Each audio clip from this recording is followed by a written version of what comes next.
আসসালামু আলাইকুম। প্রিয় দর্শক, অন্য মঞ্চের আলোচনায় আপনাদের সকলকে আমন্ত্রণ জানাচ্ছি। আজ আমাদের সঙ্গে আমন্ত্রিত অতিথি হিসেবে আছেন। নমস্কার, আমি তরুণ ঘোষ। তারেক রহমান প্রসঙ্গে এই প্রথমবার মুখ খুললেন আমাদের বিদেশ মন্ত্রী জয়শঙ্কর। এর আগে কিন্তু তিনি কোনো কথা বলেননি। এতদিন হয়ে গেছে পররাষ্ট্রমন্ত্রী আমাদের, তিনি একটি বাক্যও খরচ করেননি। গতকালকে তিনি একটি অনুষ্ঠানে সাইড লাইনে কথাবার্তা বলতে গিয়ে তিনি বলেন, তারেক প্রসঙ্গে পরস্পরের স্বার্থে জোর জয়শঙ্কর।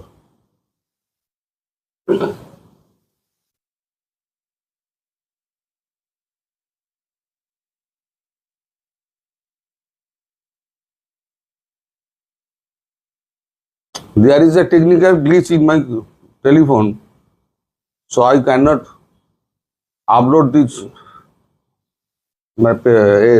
paper to screen. কিন্তু যেটুকু উনি বলেছেন সেটুকু আমি আপনাদের পড়ে শোনাই। উনি বলছেন, বাংলাদেশে প্রধানমন্ত্রী তারেক রহমানের সম্ভাব্য নয়াদিল্লি সফর ঘিরে গত এক পক্ষকাল ধরে চলছে কূটনৈতিক নাটক। বিষয়টি নিয়ে এতদিনে মুখ খুললেন বিদেশমন্ত্রী এস জয়শঙ্কর।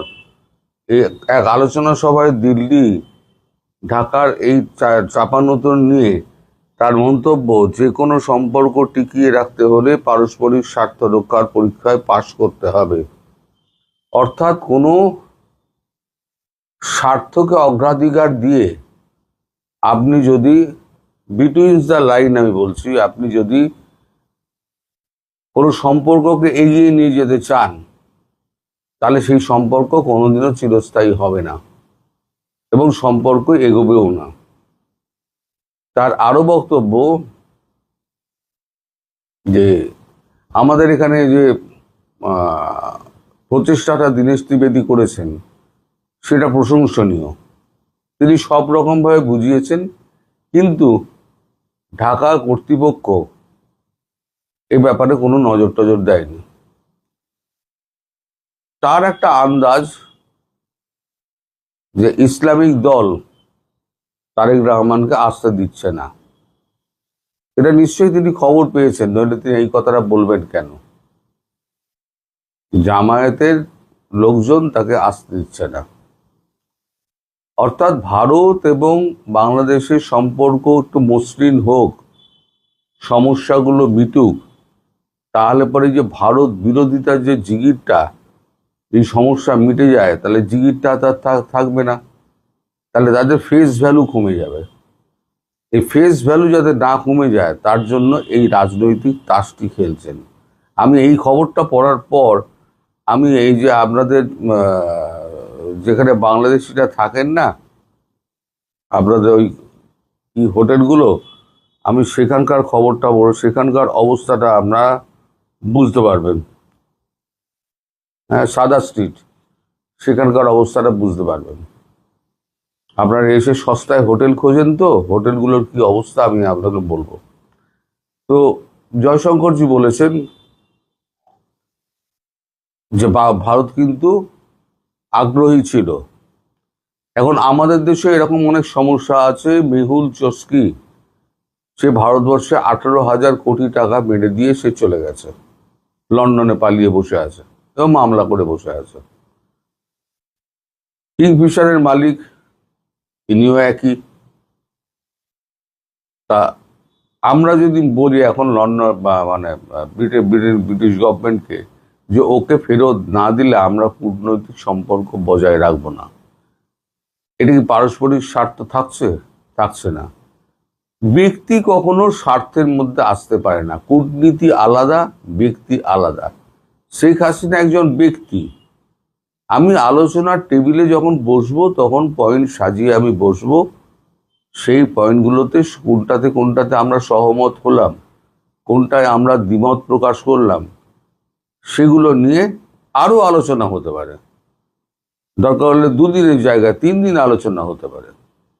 আমাদের এত বড় ট্রেড ডিল নিয়ে যদি আমেরিকার সঙ্গে এত বছর ধরে, প্রায় 1.5 বছর ধরে ঝুলিয়ে রাখা হয়, তাহলে পরে আলোচনা তো হচ্ছে।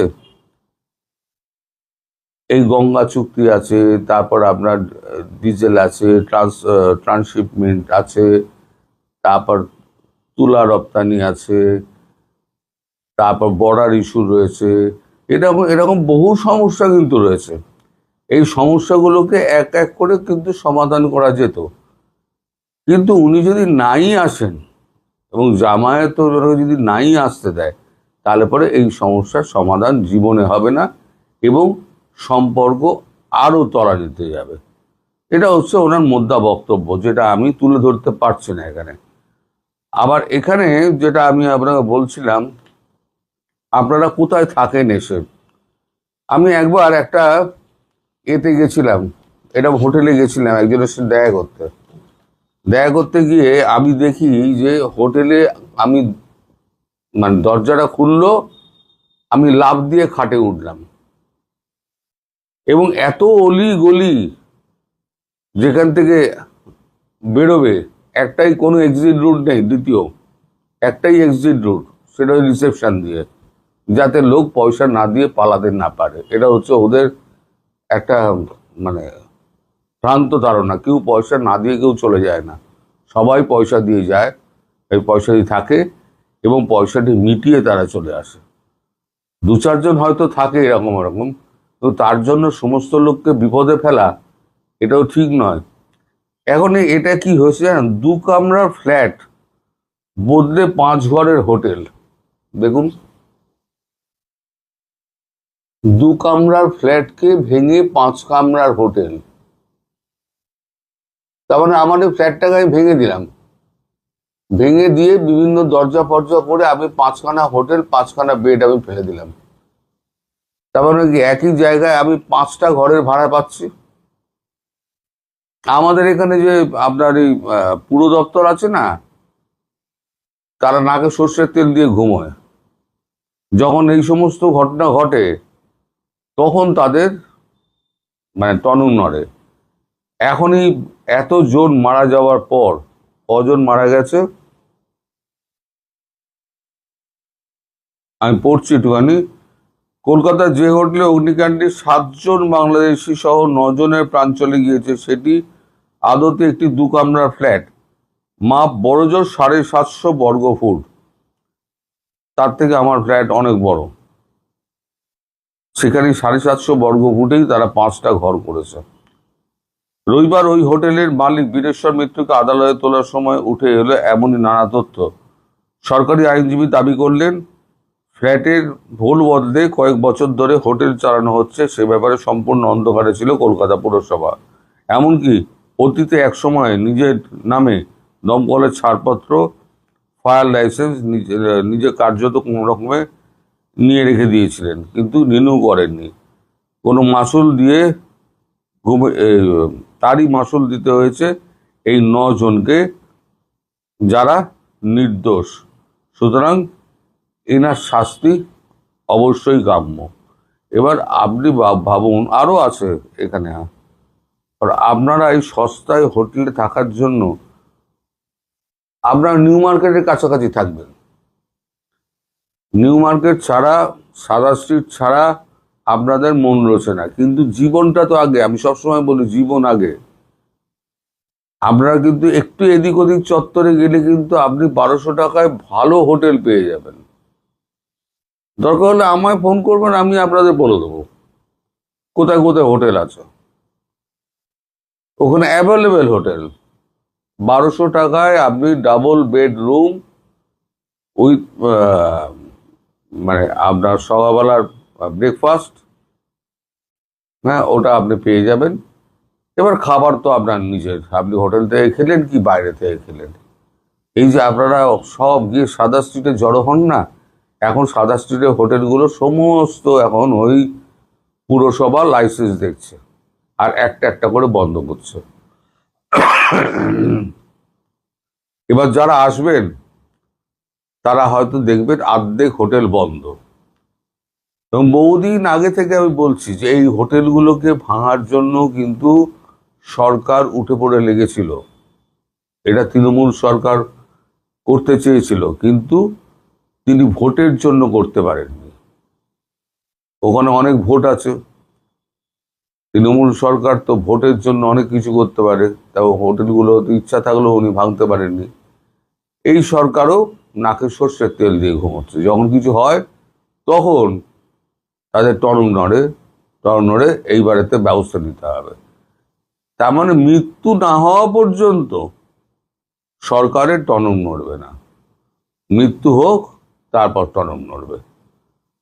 তো আপনারা এলে পরে আমার মানে অনুরোধ, আপনারা সাদা স্ট্রিটের হোটেলগুলোতে, ওই খুবড়ি হোটেলগুলোতে ঢুকবেন না। আপনারা নিজেরাই সাক্ষী যে এগুলি ওগুলি সেগুলি দিয়ে আপনারা গিয়ে ঢুকে যান, তারপরে বেরোবার পথ খুঁজতে গেলে আর আগুন টাগুন লেগে গেলে তখন তো মাথা কাজ করে না, কোথা দিয়ে বেরোবেন কোথায় কি করবেন তখন মাথা কাজ করে না। এইভাবেই পুড়ে দগ্ধ হয়ে 9 জনের মারা গেছে, তার মধ্যে 2টো শিশু, নিরাপরাধ মানুষ। এটা হচ্ছে সস্তার জায়গা খুঁজতে গিয়ে এই অবস্থা।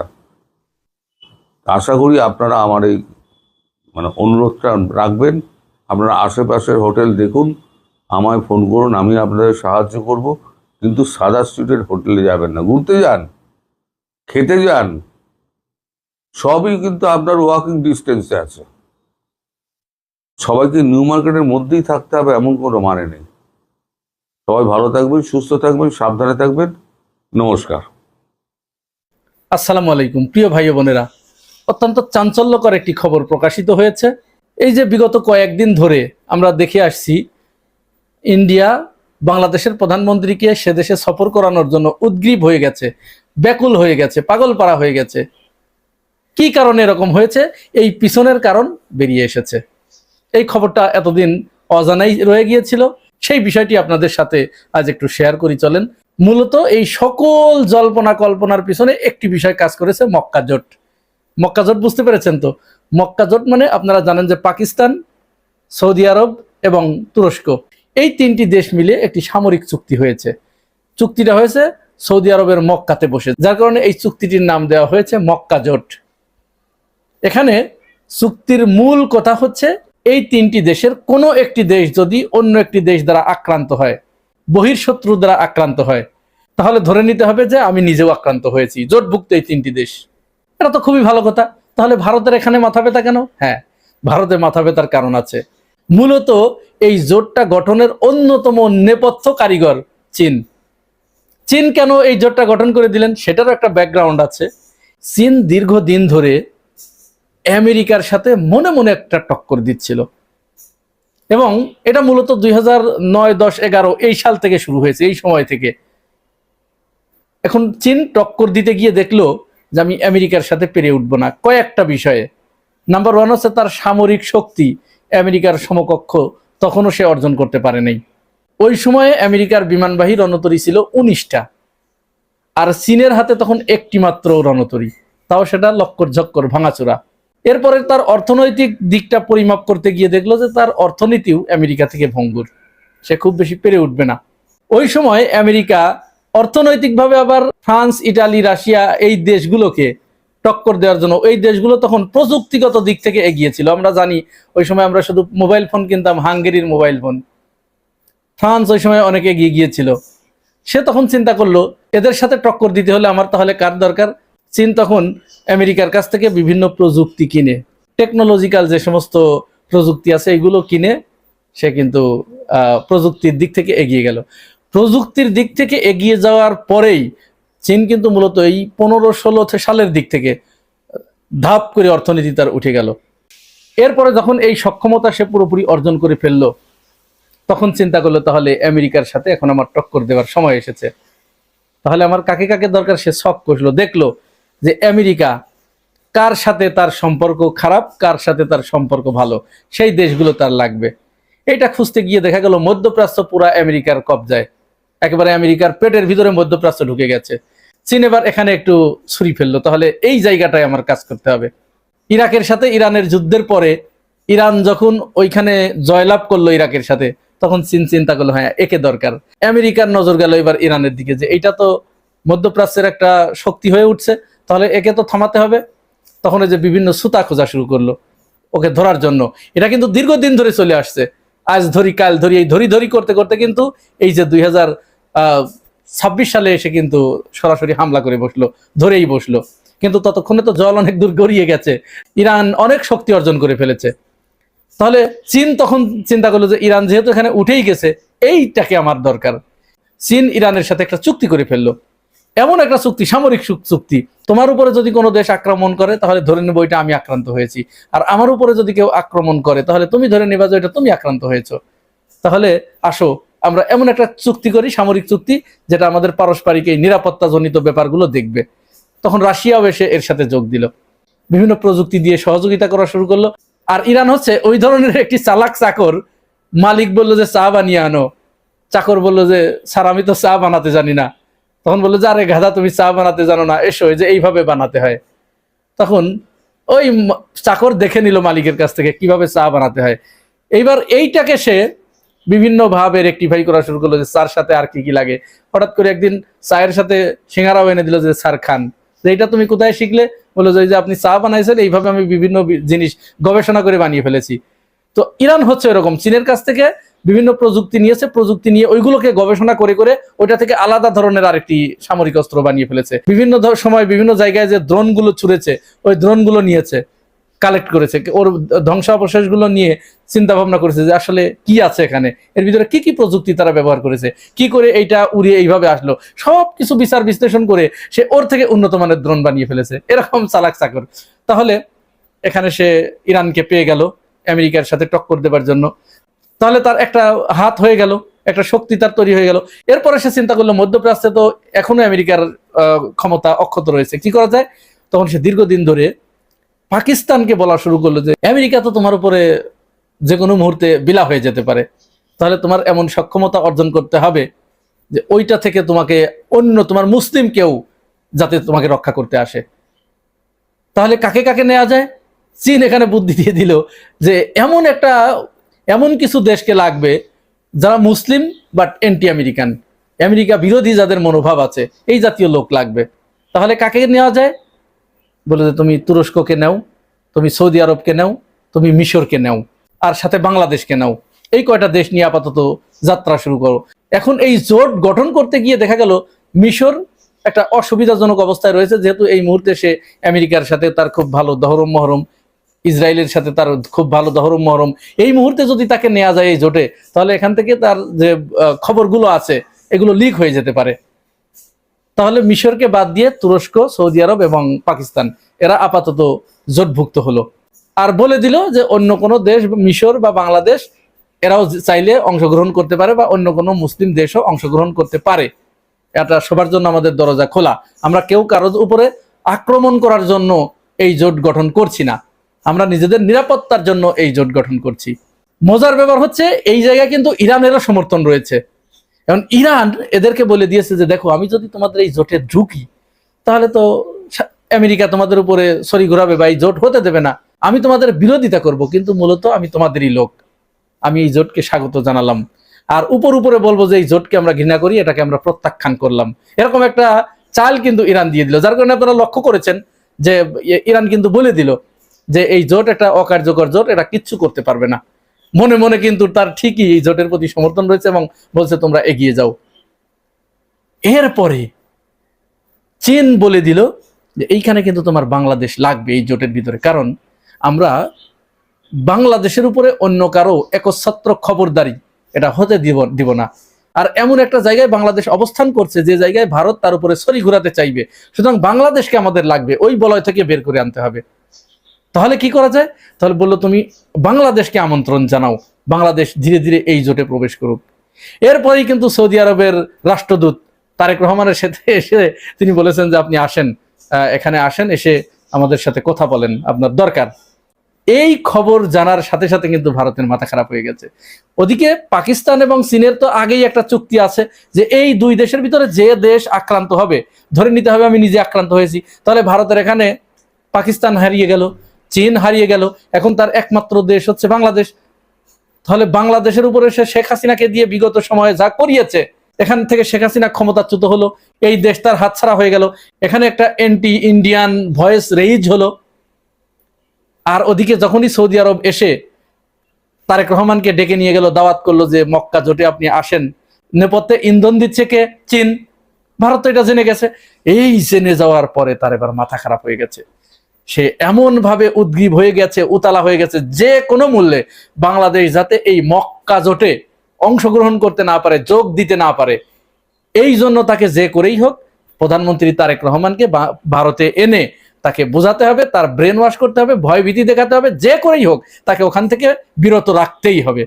এই জন্য মূলত ভারত বাংলাদেশের প্রধানমন্ত্রী তারেক রহমানকে ভারত সফর করানোর জন্য এরকম উদ্গ্রীব হয়ে গেছে, উতালা হয়ে গেছে।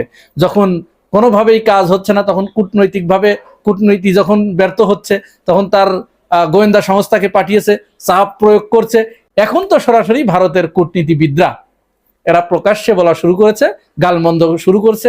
যেমন এই যে বিনা সিকরি 2 দিন আগে বলেছে যে বাংলাদেশ যে পদক্ষেপ নিয়েছে, যে সিদ্ধান্ত নিয়েছে, এটি তাদের অত্যন্ত রূঢ় এবং অহংকারী সিদ্ধান্ত। এ দেখুন, তিনি বলেছেন বাংলাদেশের ভিতরেও তাদের তো দালালের অভাব নাই। এই দালালগুলো বলছে যে ভারতের সাথে সম্পর্ক খারাপ করে বাংলাদেশ টিকে থাকতে পারবে না, এটি কোনো মতো অবস্থায় উচিত হবে না বাংলাদেশের।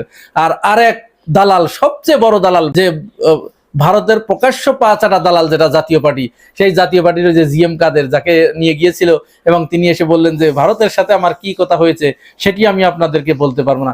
সেই দালাল বলছে ভারত এমন একটি দেশ, তারা যদি কাউকে আমন্ত্রণ জানায় আর সেই আমন্ত্রণে যদি না যাওয়া হয় তাহলে এটাকে তারা খুব ভালোভাবে নেয় না, মাইন্ড করে। এই হচ্ছে দালাল। আপনারা দালাল চিনে রাখুন। এই দালালদেরকে যদি আমরা শনাক্ত করতে ব্যর্থ হই তাহলে কিন্তু আমরা সারা জীবনের জন্য আমাদের স্বাধীনতা, সার্বভৌমত্ব একেবারে ভুলুণ্ঠিত হয়ে যাবে। সুতরাং এই দালালগুলোকে আমাদের চিনে রাখতে হবে। প্রধানমন্ত্রী তারেক রহমান এখনো সঠিক ট্র্যাকে আছে, তিনি এই দিকেই ঝুঁকবেন এটি ভারত বুঝে ফেলেই বাংলাদেশের ভিতরে তাদের যে দালাল শ্রেণী তৈরি করেছে টাকা দিয়ে, এই দালাল শ্রেণী এখন মাঠে নেমে গেছে। সামনে আরো কিছু ঘটার বাকি, সেগুলো আমরা দেখার জন্য অপেক্ষায় রইলাম। প্রিয় ভাই ও বোনেরা, এই পুরো বিষয়টি শোনার পরে আপনাদের কাছে কি মনে হয়েছে? আপনার মূল্যবান মতামতটি জানিয়ে যাবেন মন্তব্যের ঘরে। আর আপনি যদি আমার এই চ্যানেলে নতুন হয়ে থাকেন তাহলে চ্যানেলটি সাবস্ক্রাইব করে পাশে থাকবেন। আজ এ পর্যন্তই, ভালো থাকবেন, আল্লাহ হাফেজ।